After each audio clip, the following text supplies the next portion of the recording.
근래 이런 통계 조사가 있었습니다. 일반 국민들에게 이런 질문을 했어요. 당신은 한국 교회를 얼마나 믿을 수 있습니까? 당신은 한국 교회 그리스도인을 믿을 수 있습니까? 이런 의미의 질문을 했습니다. 조사를 해보니까 약 한 80% 이상, 90% 가까이 믿을 수 없습니다라는 대답을 했습니다.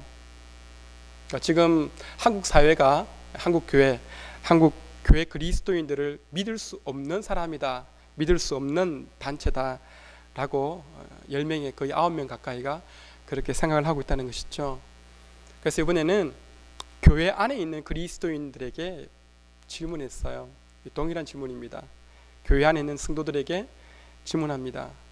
당신은 한국 교회를 믿습니까? 당신은 한국 교회 그리스도인을 믿습니까? 어떤 결과가 나왔을까요? 50% 넘는 사람들이 믿을 수 없습니다 라고 대답을 했다고 합니다. 교회 안에 있는 성도들도 오늘날 한국 교회를 믿을 수 없다라고, 한국 교회 그리스도인을 믿을 수 없다라고 생각하는 사람이 교회 안에 반이 넘는다는 것이죠. 주님이 피 흘려 사신 교회가 왜 이렇게 됐을까? 신약 성경에 보면 예수님께서 교회를 언급하시는 장면이 나옵니다. 제자들에게 너희는 나를 누구라 하느냐라고 예수님께 질문하셨을 때에 베드로가 대답하죠. 주는 그리스도시요 살아계신 하나님의 아들이십니다.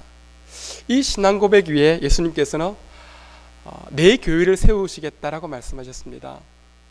주는 그리스도시요, 하나님을 주로 고백할 뿐만 아니라 예수 그리스도를 주로 고백하는 그 신앙 고백 위에 예수님께서 내 교회를 세우겠다라고 말씀하셨는데, 오늘날 교회 안에 많은 교회들이, 또 많은 교회 안에 있는 그리스도인들이 하나님을, 또 예수 그리스도를 주님이다라고 고백합니다. 그럼에도 불구하고 주님이 세워가시는 교회가 오늘날 교회 안의 성도들에게조차, 또는 세상 사람들에게조차 믿을 수 없는 단체, 믿을 수 없는 사람이다 라고 평가되어지는 것은 무엇 때문일까요? 제가 올 초 2월에 인도를 다녀왔습니다. 이번 2월 인도 방문을 통해서 하나님께서 인도 선교사로 부르시는 그 부르심을 확인할 수 있었는데요. 거기 방문했을 때 하나님이 제게 던졌던 질문이 뭐냐면 Can God trust you? 라는 질문이었습니다. 이게 무슨 말이냐면 하나님은 당신을 믿을 수 있습니까? 라는 질문이셨어요. 우리가 일반적으로 이렇게 종종 듣는 말이 당신은 하나님을 믿을 수 있습니까? 라는 질문들을 많이 듣게 됩니다. 나는 과연 하나님을 얼마만큼 믿고 있는가? 나는 하나님을 삶의 매 순간순간마다 믿는가? 이런 질문들을 자주 하는데, 제가 인도 방문 중에 하나님이 제게 던졌던 질문은 하나님이 너를 믿을 수 있느냐 하는 것이었습니다. 주님 무슨 말씀이세요? 하나님이 여러분에게 이 질문을 던진다면 여러분들은 하나님 앞에 어떤 대답을 하실 수 있겠습니까? 하나님이 여러분을 믿을 수 있습니까? 물론 사람은 믿음의 대상이 아니죠. 사람은 사랑의 대상이고 하나님만이 우리의 믿음의 대상입니다. 그러나 오늘 저와 여러분들은 세상 사람들과 다르지 않겠습니까? 하나님이 그 독생자 예수 그리스도의 피값으로 우리를 구속하시고 우리를 사신 분이 하나님이시고 우리는 그 구속함의 은혜를 받은 사람들이 아니겠습니까?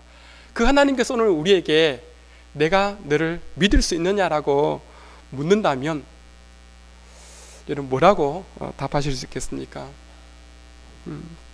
오늘 읽은 본문 가운데에 2절에 이런 표현이 있습니다. 아브라함이 이르되 주 여호와여 무엇을 내게 주시려 하나이까? 아브라함이 하나님을 향하여서 뭐라고 부르냐면 주 여호와라고 부릅니다. 주님이라 그럽니다. 아브라함이 처음으로 하나님을 만난 이후에 이 창세기 15장에 와서 하나님을 자기의 주님이다라고 고백합니다. 성경에 보면 하나님을 또는 예수 그리스도를 우리의 주님이다라고 고백하고 있는 표현들이 참 많이 등장합니다. 근데 하나님의 성경을 통해서 하나님이 주님이시다, 예수 그리스도가 주님이시다 라고 표현하고 있는 말씀들 중에 우리가 참 충격적으로 도전하고 있는 메시지들이 있습니다. 누가복음 6장 46절에 보면 이렇게 말합니다.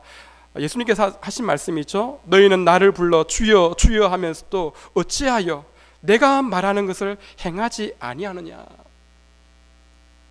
예수님께서 하신 말씀이 있죠. 너희는 나를 불러 주여 주여 하면서도 어찌하여 내가 말하는 것을 행하지 아니하느냐. 마태복음 7장 21절로 23절에 이렇게 말합니다. 나더러 주여 주여 하는 자마다 다 천국에 들어갈 것이 아니요 다만 하늘에 계신 내 아버지의 뜻대로 행하는 자라야 들어가리라. 그날에 많은 사람이 나더러 이르되 주여 주여 우리가 주의 이름으로 선지자 노릇하며 주의 이름으로 귀신을 쫓아내며 주의 이름으로 많은 권능을 행하지 아니하였나이까 하리니 그때에 내가 그들에게 밝히 말하되 내가 너희를 도무지 알지 못하니 불법을 행하는 자들아 내게서 떠나가라 하리라.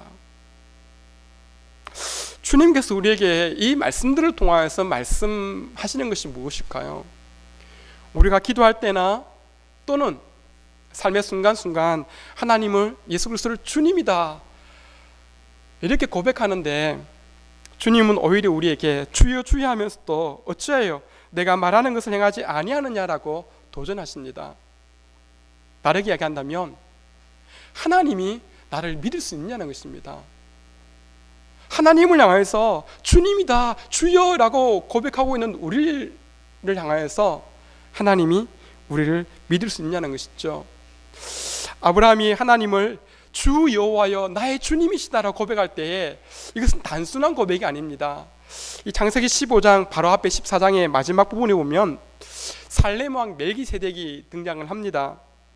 아브라함이 이 살렘 왕 멜기세덱에게 그 10분의 1을 11조를 바치는 장면이 나오죠. 그때 멜기세덱이 이렇게 이야기합니다. 14장 18절입니다. 살렘 왕 멜기세덱이 떡과 포도주를 가지고 나왔으니 그는 지극히 높으신 하나님의 제사장이었더라. 19절에 그가 아브라함에게 축복하여 이르되 천지의 주제이시오 지극히 높으신 하나님이여 아브라함에게 복을 주옵소서.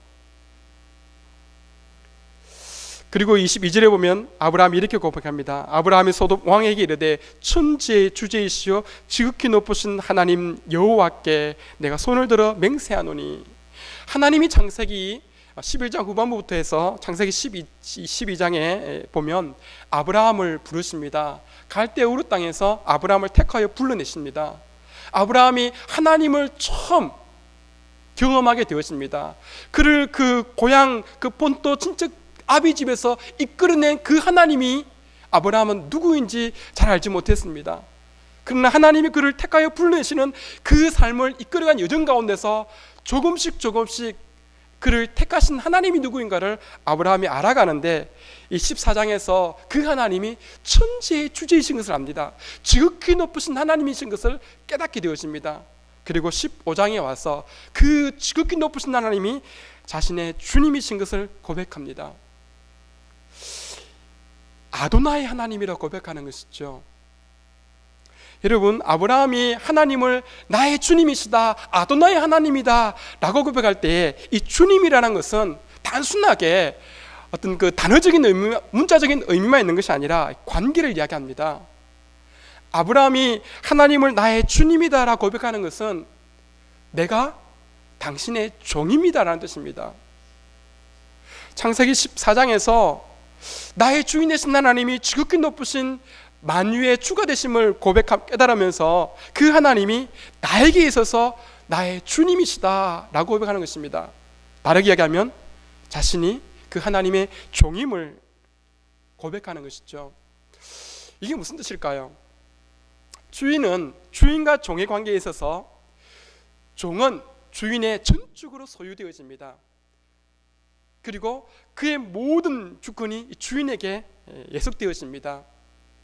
그리고 주인은 종에게 모든 것들을 시킬 수 있고 모든 것을 명령할 수 있고 종의 필요를 채워줄 수 있는 그 관계가 주인과 종의 관계입니다. 아브라함은 그것을 이야기합니다. 근데 우리가 생각하는 당시에 이 아브라함 때의 종의 개념과 오늘 우리가 생각하는 종의 개념은 약간의 차이가 있을 수 있습니다. 아브라함이 이 자기 집에서 길린 자 상속자를 이야기합니다. 다메섹 사람 엘리에셀을 이야기합니다. 다메섹 사람이고 자기 집에서 길린 종인 것을 이야기합니다. 그러니까 아브라함이 하나님께 나의 주님이다라고 고백할 때에 이 아브라함이 어떤 생각을 가지고 하나님을 주인이다, 자신을 종이다라고 이야기했을까요? 그 엘리에셀을 자신의 상속자로 여길 정도로 종이 그냥 종이 아니라, 나중에 뒤에 이제 이 이스라엘 사람들의 그 생활 속에서 유월절 관습이 나옵니다. 자기 집에 있는 종이라 할지라도 할례를 받으면 그 가족과 함께 그 유월절에 참여할 수 있는 그 자격이 이 종에게 있습니다. 그냥 무가치한 종이 아니라 그 가족과 방문하는 사람이 이 종인 것이죠. 그래서 아브라함이 자기 집의 종인 엘리에셀이 자기의 상속자다라고까지 생각을 합니다.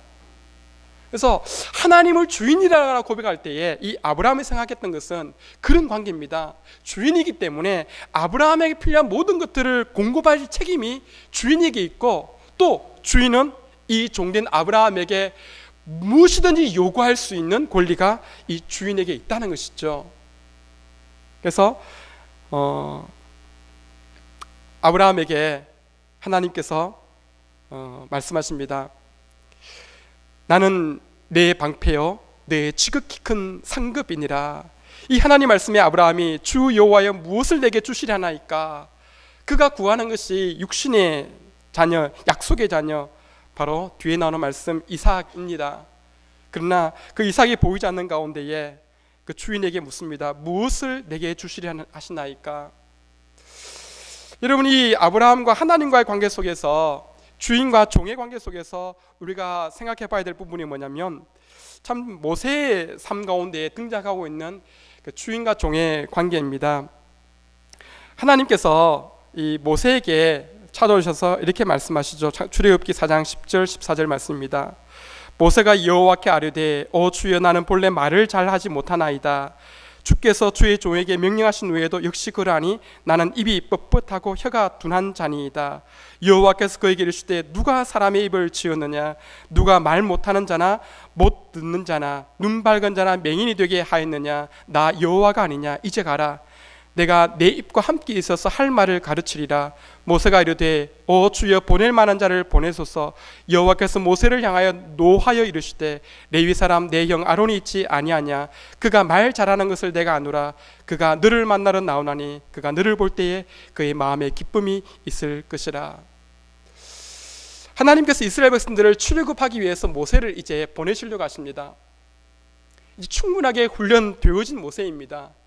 이제 하나님이 보실 때 때가 되어서 모세를 보내려고 하는데, 모세가 그 하나님이 찾아오셨을 때에 주님이다라고 고백하면서도 정작 주님의 말씀에 순종하지 않는 모습을 볼 수 있습니다. 그 모습 가운데 하나님이 분노하시면서 모세를 향하여 노하시면서 말씀하시죠. 하나님이 왜 모세에게 그에게 사명을 말씀하시면서 자기의 종인, 스스로 종이라고 이야기하는 그 모세를 향해서 분노하시는 이유가 뭘까요? 오늘 우리가 하나님을 향해서 주님이다, 주 여호와 하나님라고 고백하면서 우리가 정작 하나님의 말씀대로 행하지 않는다면, 그분이 우리에게 말씀하시는 대로, 그분이 요구하시는 명령대로 순종하며 살지 않는다면, 하나님은 우리를 향해서 어떻게 말씀하실까요? 참 우리의 삶 가운데서 하나님을 순종한다는 것이, 그분의 명령을 순종한다는 것이 쉽지만은 않은 부분입니다. 저희 삶 가운데서 하나님을 주님으로 경험하는 사건들이 여러 차례 있었습니다. 지금도 삶의 매 순간순간마다 하나님이 저의 주님이시기 때문에 보이는 것들 따라서 움직이는 것이 아니라 보이지 않지만 주님이 말씀하신 것대로 순종하면서 살았던 삶이고 또 그렇게 살아가고 있습니다. 예전에 제가 진주에서 이제 서울로 이제 사역지를 옮긴 지가 이제 5년이 넘어가고 있습니다.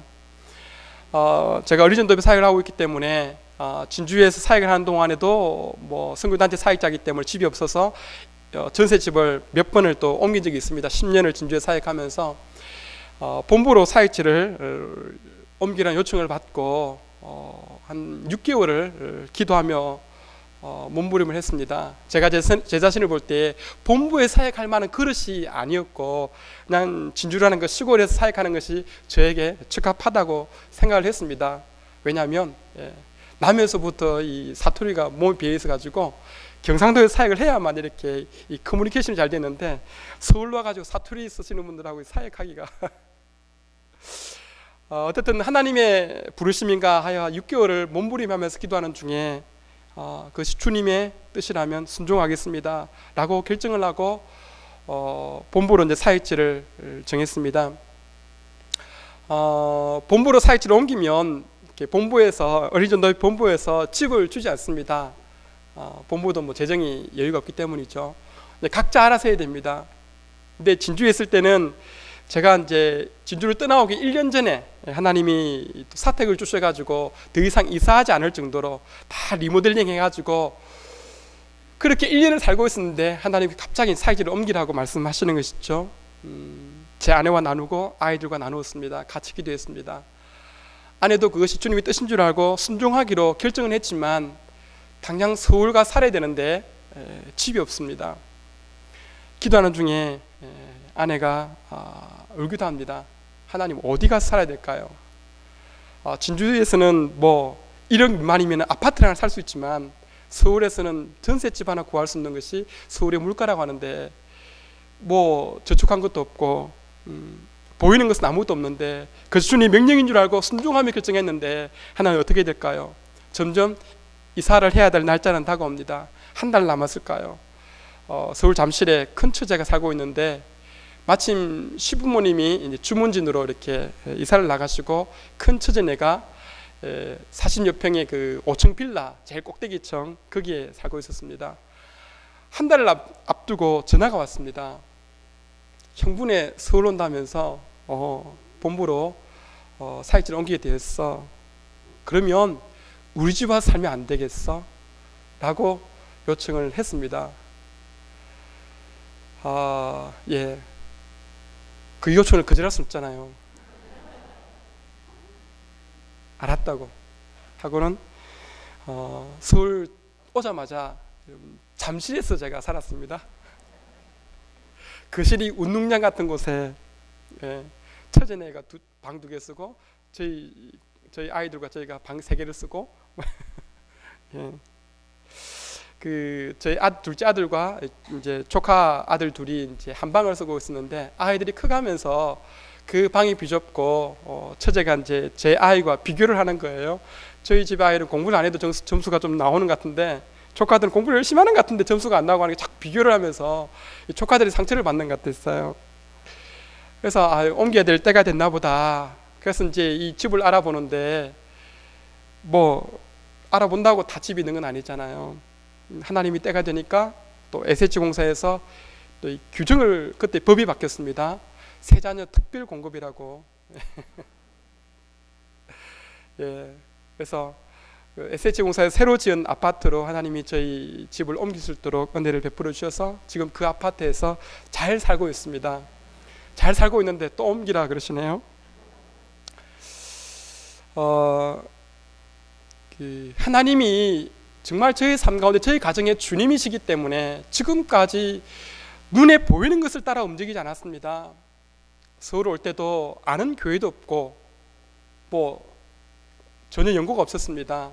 근데 하나님께서 이제 서울 시민 됐으니까 서울 시민교회로 가라 해가지고 서울 시민교회로 왔고 정말 좋은 교회, 좋은 목사님 이런 교회를 섬길 수 있다는 것이 저에게도 굉장히 큰 하나님의 은혜의 한 부분이었습니다. 보이는 것은 없지만 그저 주님이 말씀하신 그 명령에 순종해야 할 그 의무가 종인 저에게 있기 때문에 하나님 말씀하시는 그 말씀에 순종함으로 지금까지 나아왔고 또 순종함으로 나아가려고 합니다.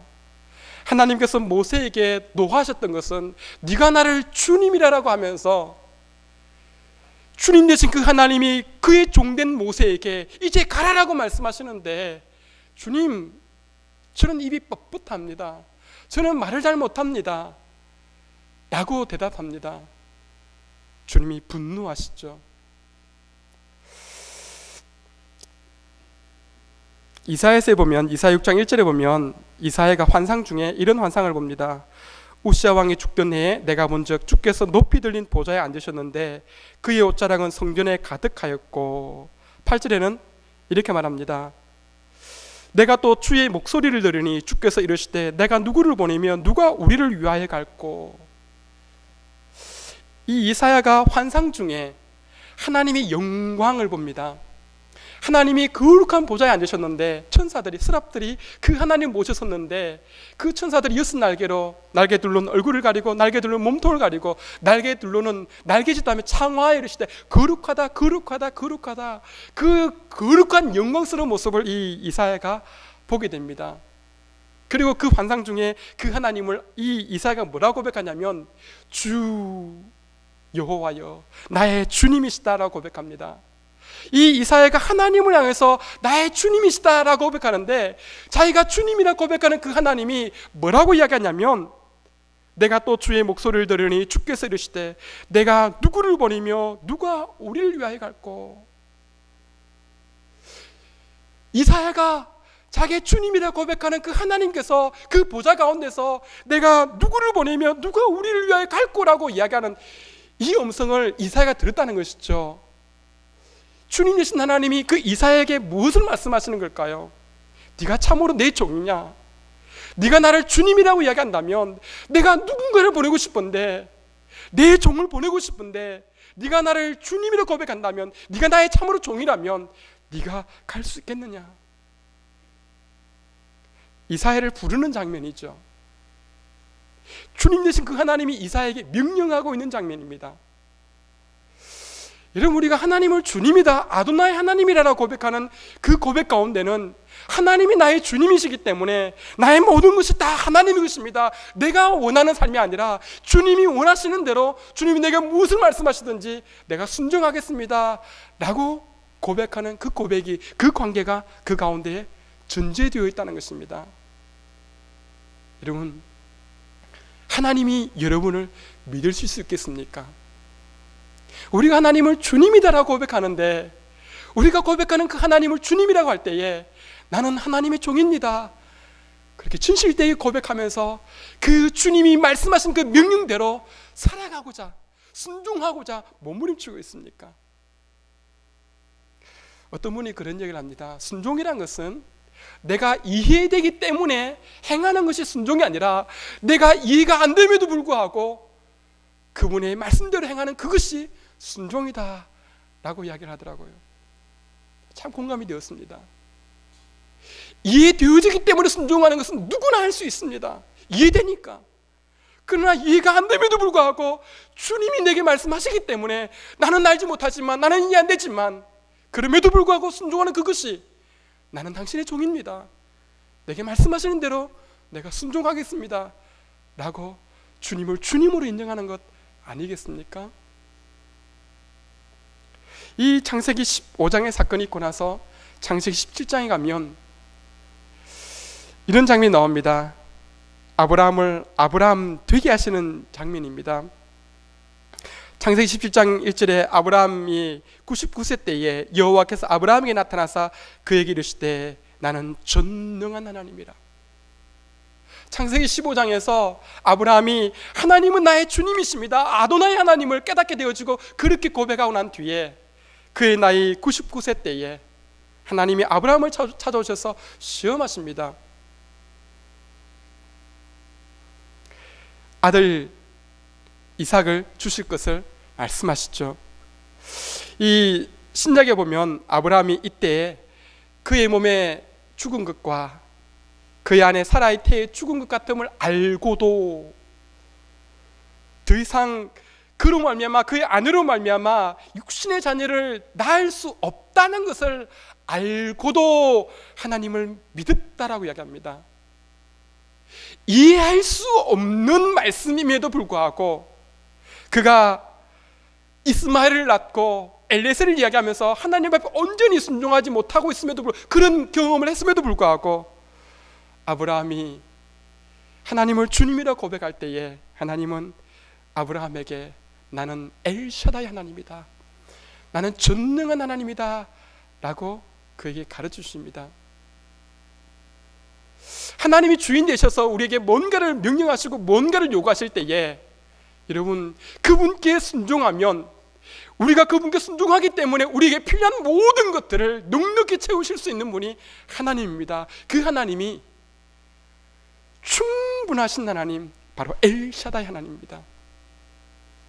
성경에 말하고 있는 나는 전능한 하나님이라, 이 말씀은 우리에게 필요한 모든 것들을 아시고 우리의 필요한 모든 것들을 넉넉히 채우실 수 있는 그 전능한 하나님, 그 하나님을 이 창세기 17장에서 아브라함에게 가르쳐주고 있다는 것입니다.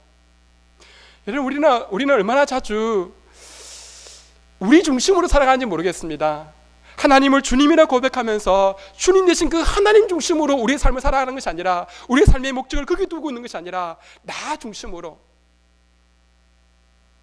하나님이 나 중심으로 모든 것들을 간섭하시고 채우시고 공급하시기를, 도우시기를, 그렇게 신앙생활을 할 때가 참 많이 있습니다. 사랑하는 성도 여러분, 오늘 밤에 여러분들 어떤 기도 제목을 가지고 나오셨습니까? 기도하실 때에 하나님께 뭐라고 기도하시겠습니까? 하나님, 저에게 이것도 필요하고 이 삶의 문제 가운데에 하나님 이렇게 간섭하셔야 되겠고, 이렇게 도우셔야 되겠고, 이렇게 인도하셔야 되겠고, 그렇게 기도하십니까? 하나님, 제 삶 가운데 이 일을 주님이 허락하셨음을 제가 믿습니다. 내가 원치 않은 일이지만, 내가 전혀 예상치 못한 일이지만, 주님이 나의 삶과 허락하신 이 일 가운데 주님의 뜻이 무엇입니까? 주님, 내가 어떻게 하기를 원하십니까? 어떻게 순종하기를 주님 원하십니까? 무엇이 주님의 뜻입니까? 그것이 내가 아도나이 하나님, 나의 주님 되신 하나님이라고 고백하는 그 신앙의 모습이 아닐까요?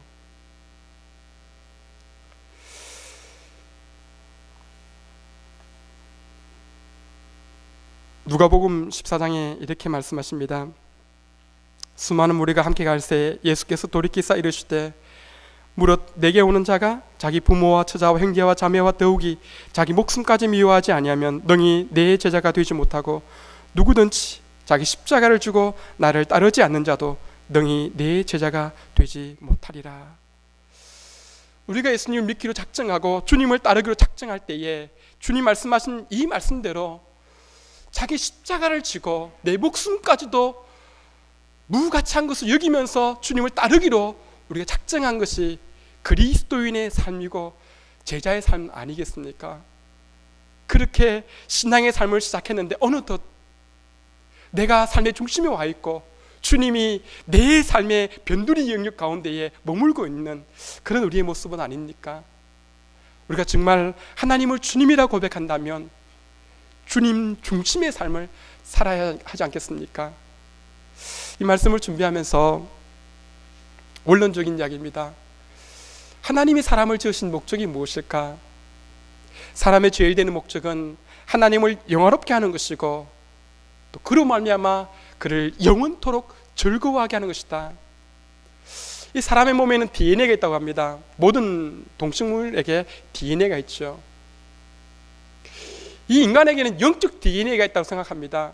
하나님이 사람을 창조하시고 만드셨을 때에 하나님이 우리에게 부으신 영적 DNA가 있는데, 그게 뭐냐면 하나님 중심으로 살아가도록 우리를 창조하셨다는 것입니다.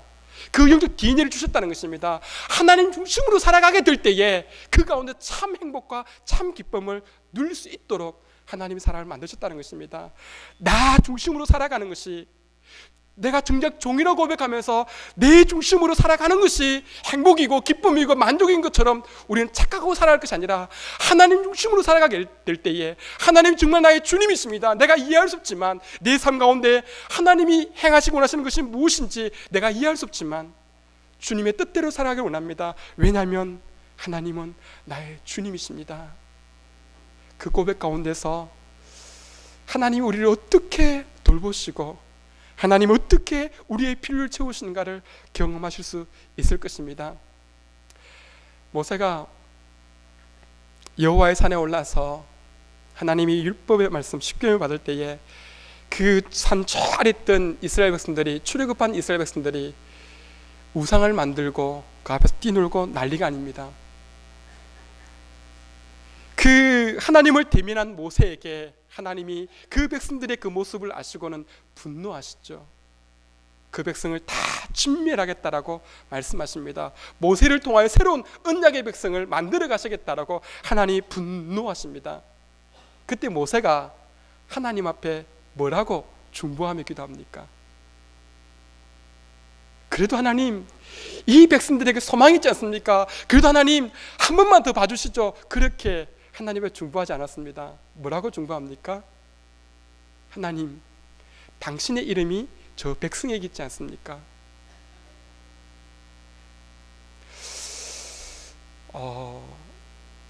우리의 삶에는 실패도 많고 죄도 많습니다. 말씀대로 살아가고 혼자 몸부림치지만 자주 죄의 유혹에 넘어지고 하나님 말씀대로 살기보다는 넘어지는 모습이 참 많이 있습니다.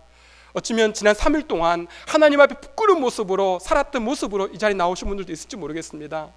그러나 그럼에도 불구하고 하나님의 은혜의 보좌 앞에 단대히 나아갈 수 있는 것은, 그럼에도 불구하고 다시금 하나님 앞에 나의 주님이다 고백하며 나아갈 수 있는 것은 하나님의 이름을 우리에게 주셨기 때문에, 내가 하나님의 종이고 그분이 나의 주님이시기 때문에 이 관계는 뗄래야 뗄 수 없는 사랑의 관계고 예수 그리스도의 보혈이 흐르는 관계이기 때문에 그 무엇도 끊을 수 없기 때문에 우리로 말미암아 하나님 우리를 용납하시는 것이 아니라 하나님 당신의 이름으로 말미암아 우리를 용납하신다는 것입니다. 이게 주인과 종의 관계입니다. 하나님 그분이 우리의 종이 되시기 때문에 내가 그분 앞에 나아갈 수 있는 것이 그분의 이름 때문에 하나님 앞에 나아갈 수 있는 것이고, 그분이 종된 우리를 그분의 자녀 삼기 위해서 당신의 독생자 예수 그리스도 십자가에 내어주시기까지 하신 이 하나님의 사랑 때문에 우리가 하나님을 주님이다 라고 고백하고 있는 것입니다. 말씀을 마치면서 다시 한번 묻고 싶습니다. 하나님은 여러분을 믿을 수 있습니까?